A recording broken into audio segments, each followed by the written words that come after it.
Fudena presenta Entre el ambiente y nosotros, un espacio para conversar sobre sostenibilidad y ambiente.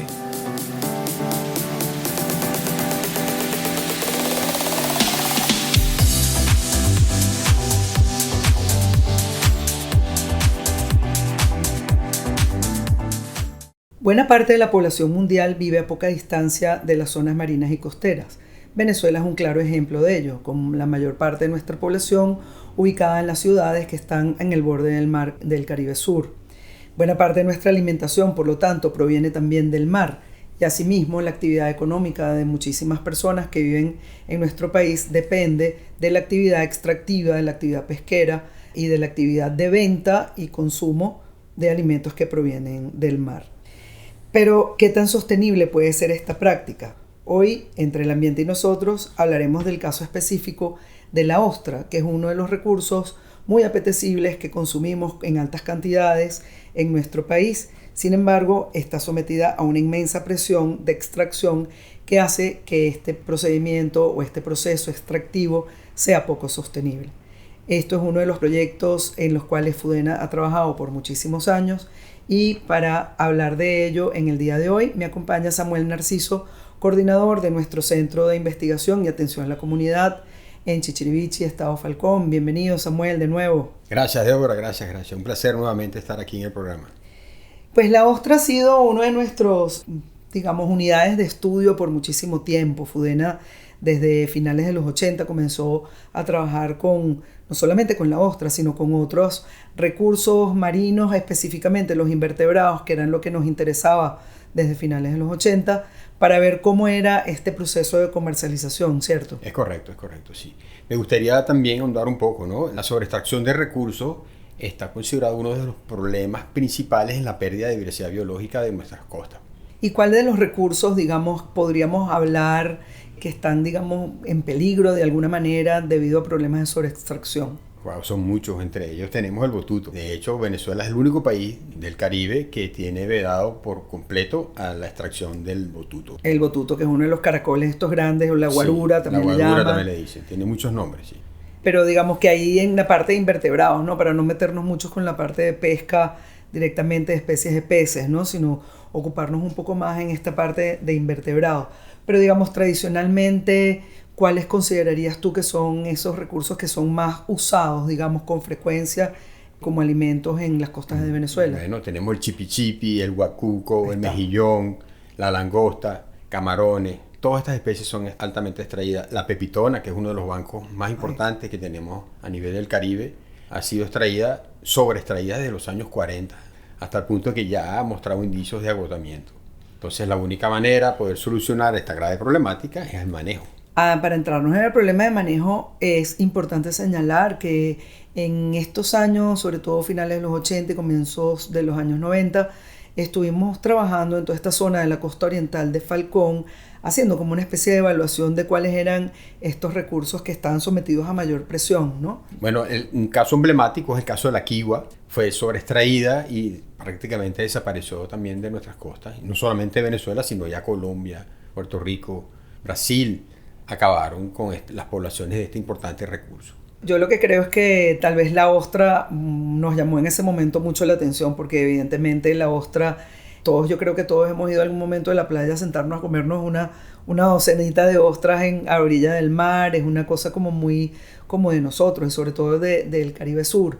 Pero me gustaría que habláramos un poco ya para adentrarnos en el tema de cuál ha sido la problemática específicamente de la ostra. Si mal no recuerdo, creo que la ostra fue la que salió rankeada de primera como más altamente consumida, ¿no? En la zona. Sobre todo en las zonas turísticas, como dices tú, todo el mundo quiere comerse su ostra en la orilla de la playa, y eso motivó a que los pobladores de todas estas zonas costeras hayan encontrado la ostra una fuente importante de ingresos.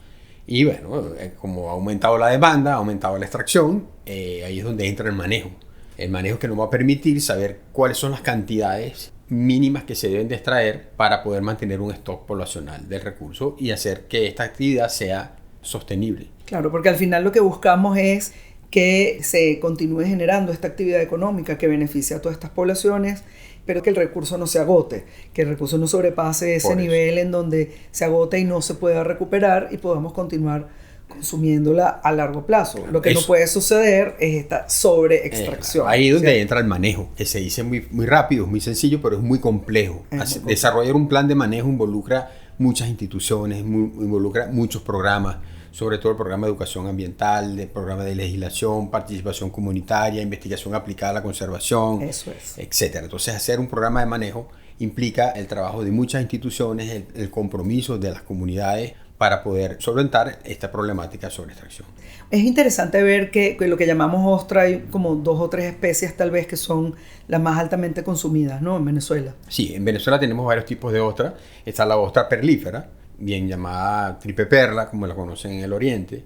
Pertenece a una familia totalmente distinta, la familia Pteridae, pero tenemos otras ostras, como es el caso de la ostra americana, la ostra de roca, que es la Crassostrea virginica, y la ostra de mangle, que es la Crassostrea rhizóphora. Que es la que tal vez es la que más popular, la que más comúnmente conocemos, pero todo el recurso ostra está con indicios de sobreextracción en Venezuela. Ahí hay 2 problemas que siempre conversamos aquí. Pues uno, la sobreextracción que conlleva a la disminución de la disponibilidad del recurso, pero por otro lado el impacto que se genera al extraer el recurso, no es nada más la ostra. Es correcto, hay prácticas poco amigables con el ambiente que incurren en dañar al que está asociado, ¿no?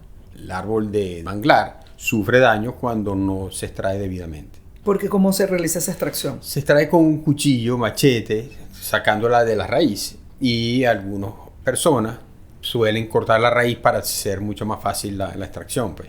Claro. Muchas otras se fijan al final de las raíces, entonces tienen que meter la mano hasta el final, le dificulta la extracción, se cortan un poco los brazos, etcétera, y entonces pareciera que para ellos es más fácil cortar la raíz. Pequeño problema, ¿no? Sí, al cortar la raíz te quedas sin planta, sin comunidad de manglar y por lo tanto la ostra también se queda sin lugar donde fijarse. Sin sustrato de fijación. Por eso que el manejo es importante, porque el manejo a través de los programas de educación ambiental permite ilustrar a la comunidad, educar a la comunidad sobre cuáles son las prácticas adecuadas para poder extraer efectivamente a este recurso.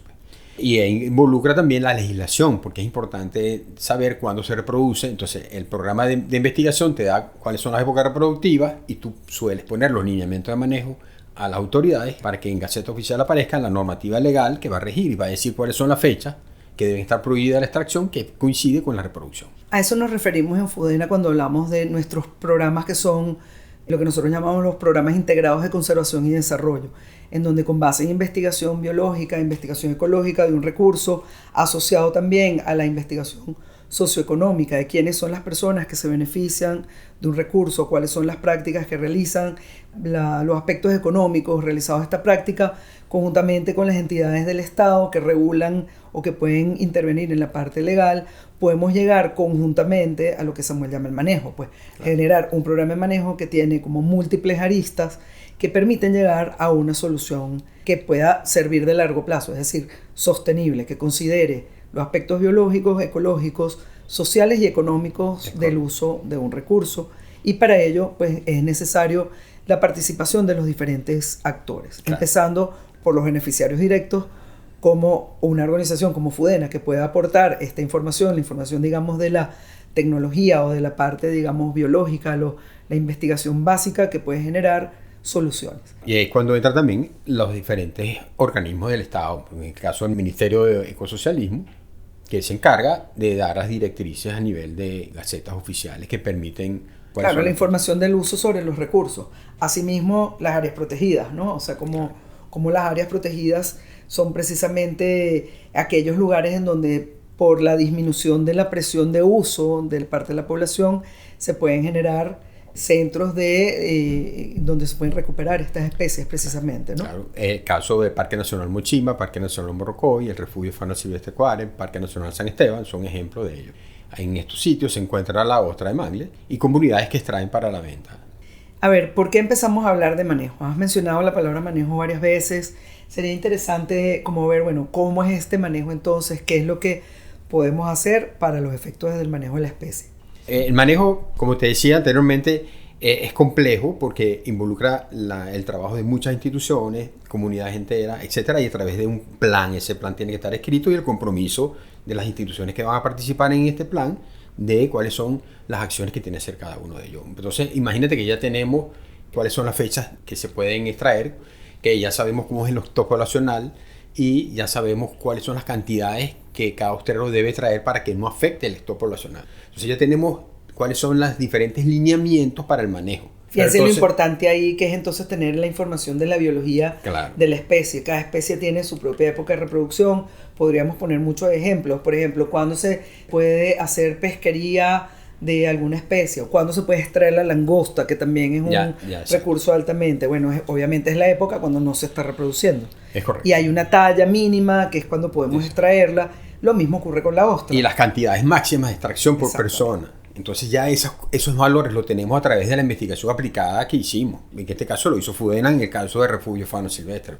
Falta la alternativa, porque si ya tenemos una normativa que está rigiendo el recurso, entonces hay que darle a las comunidades una alternativa para que puedan seguir obteniendo los recursos económicos de la venta de este recurso. ¿Qué indica la normativa? ¿Habla de tiempos de veda? Sí, 6 meses. Está prohibida la extracción. Pero entonces son 6 meses que estas personas dejan de percibir sus recursos económicos.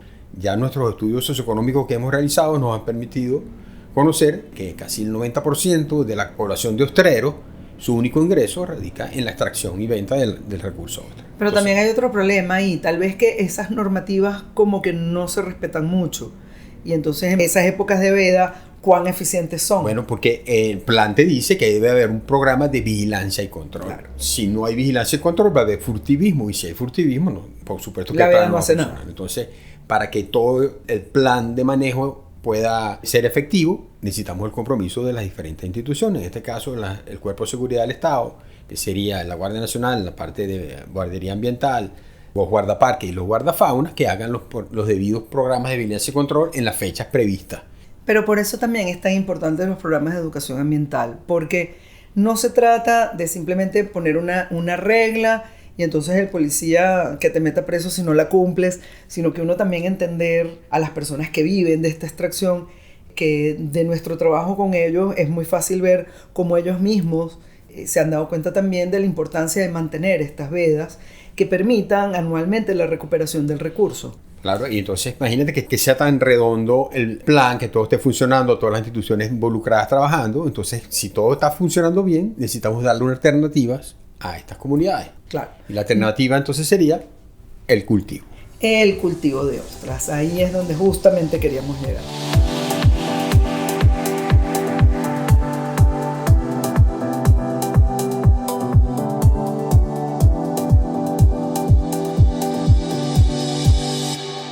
El cultivo de ostras ha sido un proyecto de muchos años en Fudena. Trabajamos en la zona de la costa oriental de Falcón, en el refugio de Cuare, desde finales de los 90. Los años 90. Con el apoyo también del entonces Ministerio del Ambiente, específicamente en el refugio de fauna silvestre de Cuare. Y el Parque Nacional Morrocoy. Y en el Parque Nacional Morrocoy también, que ambas áreas protegidas colindan, ¿no? Quería que nos contaras un poco cómo fue esa experiencia, en qué consiste el cultivo para nuestros oyentes y también poderles contar en qué estamos ahora.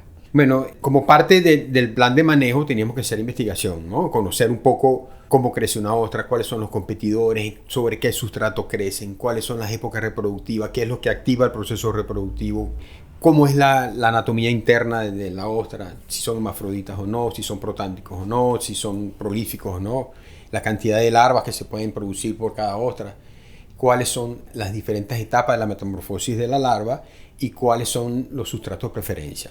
Todo eso lo investigamos durante 5 años y nos permitió hacer un ensayo del primer cultivo para poder saber si era factible o no hacer un programa de este tipo, ¿no? Un proyecto de este tipo. Hicimos pruebas con diferentes sustratos. Ya sabíamos que en la ostra de mangle se activaba la reproducción cuando bajaba la salinidad y ya sabíamos cuáles eran las épocas de alta precipitación. Así que estimamos que entre octubre y noviembre era el momento de que bajaba la salinidad producto de la alta precipitación. Nos dimos cuenta que cuando el agua bajaba de 42 partes por mil a 24 partes por mil, un periodo de más o menos entre 400 y 500 milímetros de precipitación, inmediatamente activaba el proceso. Claro, la salinidad baja cuanto más agua de lluvia cae, pues se diluye más correcto. La salinidad del mar, ¿cierto? Eso es correcto. Hace que dispare el proceso de liberación de larvas en las ostras. Automático. Y claro, la ventaja es que las larvas, así como se fijan en las raíces de los manglares, se podían fijar en cualquier otro sustrato también. Entonces probamos con plástico, probamos con conchas de moluscos, probamos con tejas de barro tipo colonial y efectivamente la ostra le gusta fijarse en sitios limpios y sombreados. Una teja como una teja de techo. Una digamos. teja de barro tipo colonial que se usaban o se usan todavía para los techos. Entonces la industria que la fabrica, conseguimos con ellos una gran cantidad y bueno, la recubrimos con un poco de cal y cemento para mejorar la separación de la larva de la poslarva cuando se fije en este sustrato.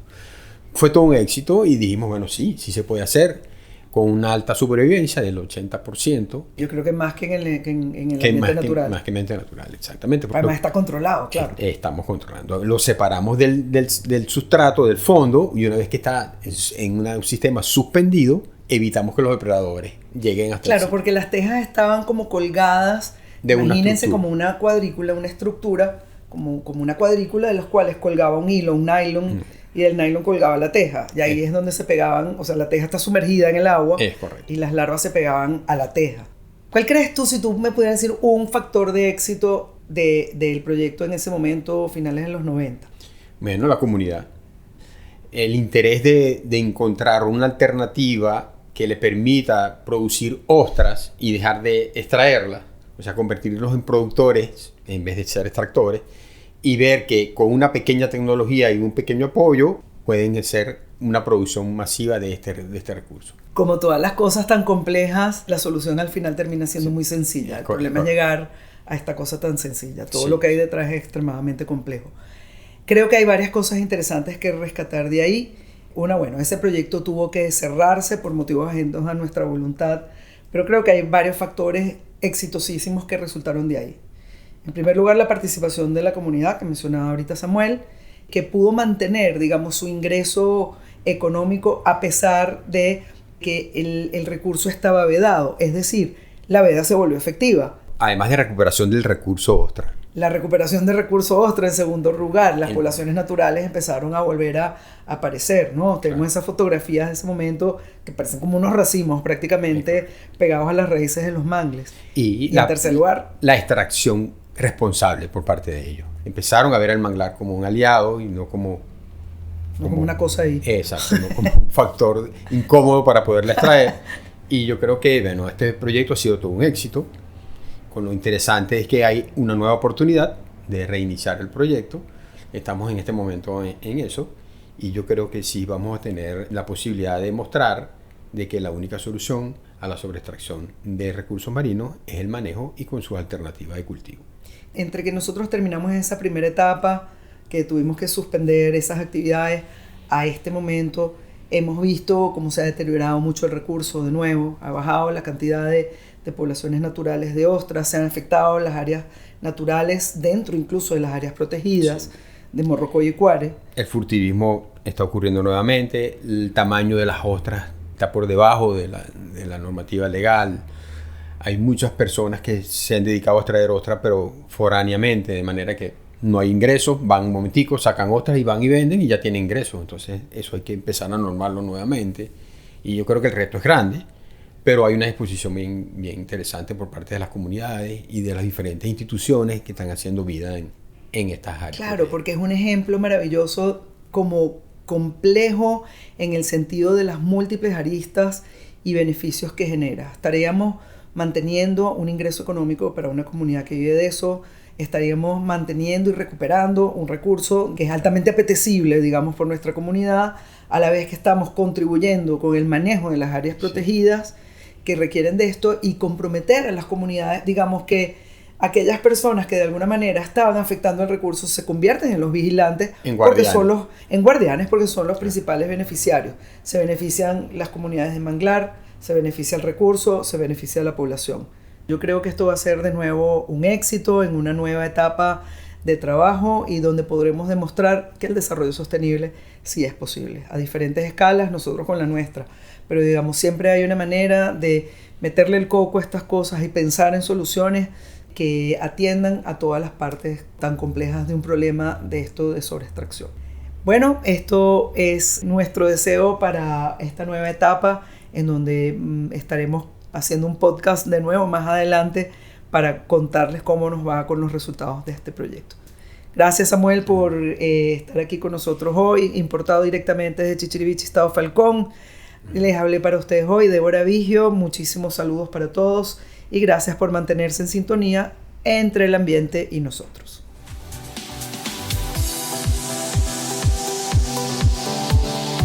Este podcast es una producción de Fudena, con el apoyo de EPA, ayudando a construir hogares.